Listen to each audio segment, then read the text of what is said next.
তিন উদাহরণে 3-এ বলা হচ্ছে যে বর্গের সূত্র প্রয়োগ করে 996 এর বর্গ নির্ণয় করো। 996 এর বর্গ অর্থাৎ 996 স্কোয়ার সমান সমান কত? 996 এর বর্গ আমরা ক্যালকুলেটরের সাহায্যে খুব সহজে বের করতে পারি। কিন্তু যদি ক্যালকুলেটর ব্যবহার করতে না দেওয়া হয় তাহলে আমরা যে বর্গের সূত্রগুলো আমরা অ্যালজেব্রার যে সূত্র 1-2 দেখেছি সেগুলো দিয়ে খুব সহজে বের করে ফেলা যায় এই ধরনের। শুধু 996 না, এরকম যে কোনো সংখ্যা যেরকম আচ্ছা প্রথমে আমরা 996 দিয়ে করি, তারপরে হচ্ছে গিয়ে 996কে আমরা কি লিখতে পারি? আমরা কি লিখতে পারি না যে 1000 মাইনাস 4 996? 996 হচ্ছে 1000-এর থেকে 4 কম। তাহলে 1000 থেকে 4 বিয়োগ করলেই 996 আসে। অর্থাৎ এইটাকে বর্গ করলে কি হবে সেটাই আসলে আমাদের মূল সমস্যা, তাই না? সুতরাং আমাদের এই যে যখন 996 বা এই ধরনের কোনো সংখ্যা দেওয়া থাকবে তখন আমাদেরকে এইভাবে প্রকাশ করতে হবে। আমি পাশাপাশি আরেকটা লিখি, পাশাপাশি আরেকটা সমস্যা যেরকম 1007, এইটার বর্গ কি সেটা বের করতে হবে। দেখেই বোঝা যাচ্ছে এটাকে আমরা কিভাবে লিখবো। আমরা লিখবো হচ্ছে গিয়ে 1000 প্লাস 7, এইভাবে লিখব বর্গ বের করার সময়। এখন তোমাদের যদি মনে থাকার কথা যে আমরা জানি দুইটা সূত্র, সূত্র 1 এবং সূত্র 2। সূত্র 1-এ বলা হচ্ছে গিয়ে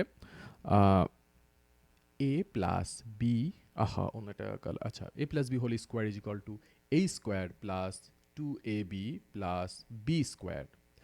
আর সূত্র 2-এ বলা হয়েছিল a minus B whole square is equal to a square minus 2ab plus B square. তাহলে এইটা হচ্ছে কি আমাদের অ্যালজেব্রার প্রথম এবং দ্বিতীয় সূত্র, সূত্র 1 এবং সূত্র 2।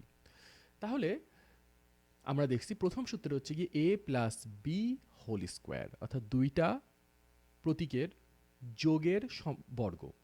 এখানে আমরা দেখলাম দুইটা সংখ্যার যোগের বর্গ, তাহলে এখানে হবে সূত্র 1 প্রয়োগ করতে হবে। এখানে আমরা যদি দেখি 1000 এবং 4-এর বিয়োগ ফলের বর্গ, আমরা সূত্র 2 যদি দেখি a মাইনাস বি এর বিয়োগ ফলকে বর্গ করলে যেটা, তাহলে আমরা যদি সূত্র 1 প্রয়োগ করব হচ্ছে কি আমরা সূত্র 1 প্রয়োগ করব আমরা এইখানে, সূত্র 2 প্রয়োগ করব আমরা এইখানে। দেখা যাক কিভাবে প্রয়োগটা করব। আমরা সূত্র 1 প্রয়োগ করে এখানে কি বলবো, a plus B whole square is equal to a square plus 2ab plus B square, অর্থাৎ এইটা হচ্ছে কি আমাদের অনেকটা a এর মতো, এইটা হচ্ছে কি আমাদের b এর মতো। তাহলে সূত্র 2 যদি প্রয়োগ করি a স্কোয়ার মাইনাস অর্থাৎ 1000 স্কোয়ার মাইনাস 2ab, তাই না? সুতরাং 2 ইন্টু a হচ্ছে কি 1000, 1000 ইন্টু b হচ্ছে কি 4, 2ab এগুলো হচ্ছে গুণ, প্লাস প্লাস বি স্কোয়ার, তাই না? সুতরাং প্লাস বি স্কোয়ার মানে কি 4 স্কোয়ার, 4 হচ্ছে এখানে বি এর সমান কাজ করছে, তাহলে 4 স্কোয়ার সমান সমান আমরা কি জানি? আমরা জানি স্কোয়ার 1000-কে বর্গ করলে কি হবে আমরা জানি, একের পরে 3টা শূন্য আছে, এটাকে যদি বর্গ করা হয় তাহলে হবে হচ্ছে গিয়ে একের পরে 6টা শূন্য, 1 2 3 4 5 6। সুতরাং 1 2 3 4 5 6, এটা হচ্ছে বর্গ বের করার খুব সহজ নিয়ম।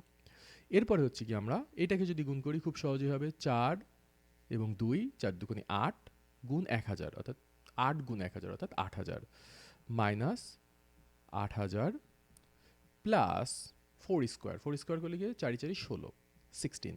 তাহলে এটাকে আমরা খুব সহজে বলে দিতে পারি যে সমান সমান আমরা কত হবে এটা